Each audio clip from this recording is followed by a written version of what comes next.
Hi, my name's Andy Carson, and today we're going to be talking about an innovation called CSL, which means Configuration Specification Language.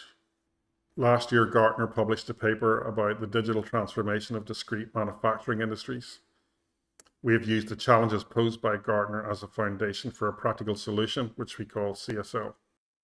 Here's an illustration of a simplified digital thread split into the three main areas of innovation, manufacturing, and sustainment.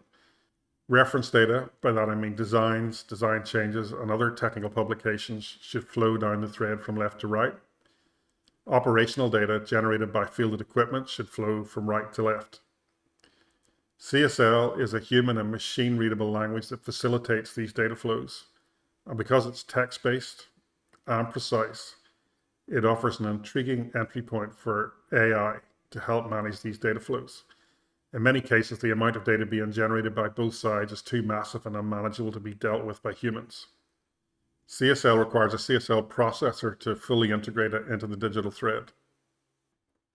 On the left, I'm showing the component breakdown of a geoprocessor, which represents complex mission-critical equipment.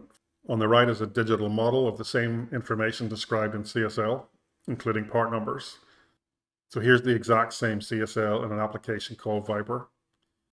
So here we're showing a little fleet of 5 of these geoprocessors.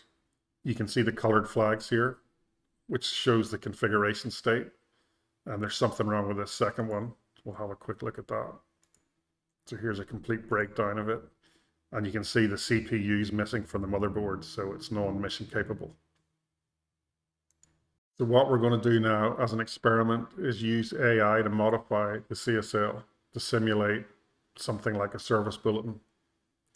So we'll go back to CSL Manager. We're going to use AI.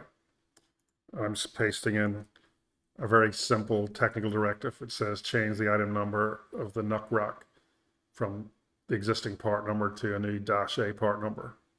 So we'll send that off to ChatGPT and we get a response back. And you can see right here at the bottom, it has changed it to a -A. So we click Pop CSL. That creates a new version modified by ChatGPT. So we're going to apply that to our fleet. We go back to the Asset Manager, refresh this view. Now all of our geoprocessors are out of status. Just do a quick look here. And the reason is, of course, that the existing part number is not valid anymore. So these would all have to be upgraded. There are a few live projects using CSL, although they're not using AI. I'll just flip through these very quickly.